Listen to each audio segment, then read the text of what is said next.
আল্লাহ যদি হাসরের ময়দানে বলে, বান্দা এটা আমার দেওয়া জিহ্বা ছিল, কতজন রে ডাকলি বন্ধু।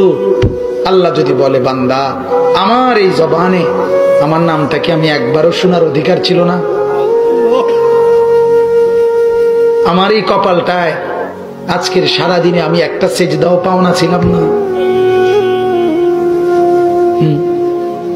আমার এই কানটায় আমি আল্লাহকে একটা বারো আজানের আওয়াজটা শোনার হক আমি পাওনা ছিলাম না? কি বলবি যুবক? হ্যাঁ মুসলমান, কি বলবো?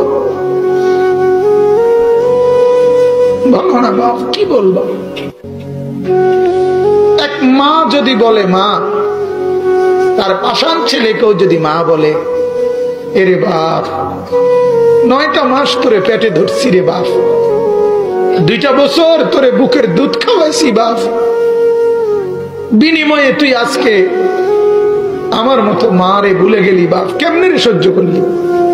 এই কথা বললে যত বড় পাষাণ ছেলেই হোক, সেও তো কিছুক্ষণের জন্য মাথাটা নোয়াই লাগবে।